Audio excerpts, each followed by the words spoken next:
You got it right! Yes. Because, what?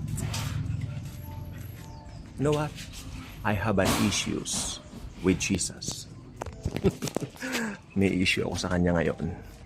What is that? Issue? Yes.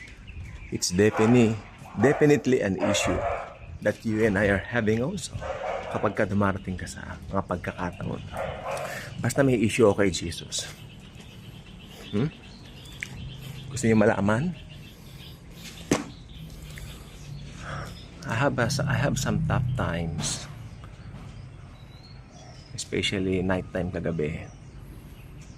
Hindi ko alam, parang may mga bumalik sa isip ko na ayaw ko nang isipin. Oh my God, sabi ko, Lord Jesus, kagabi nasa shower ako. I'm talking to Jesus. I'm talking to Him. Lord Jesus, ayaw ko na pong balikan yung trauma. Some things that traumatize damo. Ayaw ko na talaga. Then, sabi ko sa Kanya, Lord, gusto ko po sana, Panginoon, kapag pag sinabi kong may faith ako, it should be real, na talagang tanggal ang takot, tanggal ang lahat. And then you know what? The Lord revealed something to me. The Lord revealed something to me na napakaganda. Isa lang sinabi niya sa maliit na boses, Jesus talked to me. Jesus told me this. Hey son, I'm always with you. Kaya matakot ka, kaya hindi, I'm always with you. So narilib ako. Kasi lalo kong nakita na tayong mga tao, subjective talaga tayo. We're subjective. Madaling magbago ang moods natin. Remember, di ba, katasabi ko lang, maski ako nag-preach kami, maski kami nag-share ng good news, dinadapuan din kami nito. Ewan ko kung ano yun, pero something like, there are things in your life that you really don't want to even remember. Believe me. That's why sabi ko kanina may issue kay Jesus.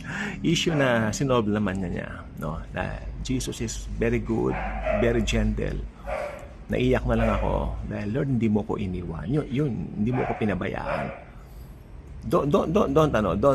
Don't think na Christian living you will live without an issues. No.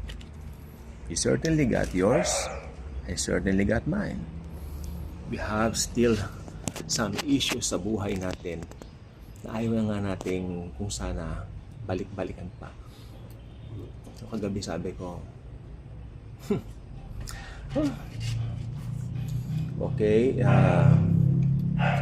medyo ano po talaga, ito, by being real, by being true, ganyan po talaga, no? Ganyan ang buhay Kristiyano. Sabi ko, Lord, sana dumating yung time na talagang napakatapang ko na yan, sabi ko. And yes, punong-puno naman ng overflowing na salita ng Diyos ang mga situations natin. Dahil pag Kristiyano ka at meron ka mga issues kay Jesus o ano man yan, meron tayong pinaguhugutan. Alam natin, the Holy Bible, the Word of God, the Word of Jesus, no? The Word of the Lord Jesus Christ is so powerful. Okay? So, tingnan po natin yung nakalagay po dito sa Romans chapter 12. Napakadali lang nito eh. 'Di ba? Napakadali lang po nito. Romans chapter 12 verse 9 hanggang 10. Okay? Tingnan po natin. Yan, ganyan natin para may pangguhit tayo. Let love be without hypocrisy. Abhor what is evil, cling to what is good. Be kindly affectionate to one another with brotherly love, in honor giving preference to one another. So, yan po. At saka dito po maganda yung nakalagay dito sa bandang 21. Do not be overcome by evil, but overcome evil with good. Okay. So, ganyan po yan. Alam po ninyo, kapag tayo po mga Kristiyano ay may mga pinagdadaanan sa buhay, especially mga trauma, yan po ay evil. Evil days, no? Kaya, i-overcome po natin yan by reading the Word of God. By immersing yourself more to the Word of the Lord Jesus Christ. Dahil, sa totoo lang po, yan lang po ang kailangan natin, no? Kaya tignan niyo po rito sa chapter 13 naman, Romans chapter 13, hanggang 12 hanggang 14. Tignan po natin mabuti. Nakalagay po dito. Basahin natin. And do this, knowing the time that now it is high time to awake out of his sleep, for now our salvation is nearer than when we first believed. Mas malapit na raw ngayon ang salvation natin kaysa nung una tayo naniwala. Ibig sabihin, papalapit ang araw ng rapture.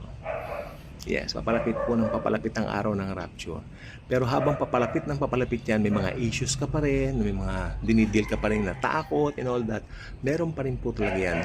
Huwag ka magpaka-ipokrito. Binasa ko na nga eh. Hey, wala na akong takot. No? Meron pa rin. Dumarating yan.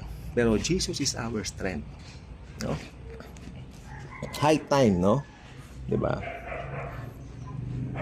The night is far spent, the day is at hand. Therefore, let us cast off the works of darkness, and let us put on the armor of light. Let us walk properly as in the day, not in revelry and drunkenness, not in lewdness and lust, not in strife and envy, but put on the Lord Jesus Christ, and make no provision for the flesh to fulfill its lust. Okay? Pag sinabi po kasing flesh, ang akala po ng ibang Kristiyano pag sinabing flesh, yung gawa nila, hindi. Yung gawa nga po, gawa nila. Pero ibig sabihin po noon, pag sinabing flesh, nagdidepende ka nun sa kaya mong gawin para maging banal ka. Hindi. Ibig sabihin, wag mo nang gawin yung mga yun. Gawin mo na lang, put on Christ. Put on Jesus. Hayaan mo si Jesus ang kumilos sa lahat. Kaya sabi ko, I have issues with Jesus because my issue is also his issue na talagang concern siya. Kung may issue ka, mahalaga kay Jesus yung issue mo, kung ano man yun. Diba? Lord, ayoko nang balikan. Talaga may mga, kasi yung pangyayari talagang nakakapanliit, nakakapanlumo, may mga nakakabwisit na pangyayari sa buhay na ayaw mo nang balikan talaga. Kaya talagang, Lord, gusto ko talaga pag naisip yun, talagang matapang na ako. Pero sabi ni Lord, kaya nasa katapangan ka, kaya nasa kaduwagan ka, I'm always with you. So, narilib ako. Thank you, Jesus. Lagi siyang may mga magandang sagot sa atin. Talagang bumulong siya habang I was at the shower last night. Naliligo ako. Mag-aalas 12 na ng gabi. Mainit eh. So, naligo ako. Sabi ko, Lord, hindi ko siya sinasabing bakit, pero sabi ko, Lord, I don't want to feel this way anymore. Ayoko na. Gusto ko, Lord, lagi akong matapang gano'n eh. Sa bagay, baka pag naging matapang na tayo, baka hindi na natin kailangan si Jesus, di ba? So, yes, marami pa rin akong mga tinatanong. Kaya, ang answer ko, kinukuha ko lahat sa Bible. Let me know, Lord. What's your will? Diba? Let your will be done. Napakahalaga po niyan. Sabi nga ni Joseph Prince last week, napanood ko po siya. Napakahalaga ng God's will. Not my will, but yours. Ito po yan. Sabi naman ng ibang nasa biyaya, pag nagsasabi ka ron ikaw daw ay parang si Jesus lang. Sa konteksto ni Jesus, tama rin yon. Pero sa konteksto natin mga Kristiyano, okay din yon. Kasi talagang we are clueless sa mga nangyayari sa lives natin. So we need Jesus, the will of the Lord Jesus Christ to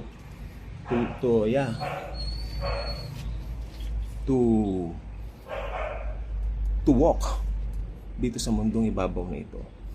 Dahil talaga naman, we are clueless. Pero with Jesus, we have the clue. Okay? So ayun, that clue but answers already. Thank you po. Pasensya na kayo sa akin. Nagpakatotoo lang ako. God bless.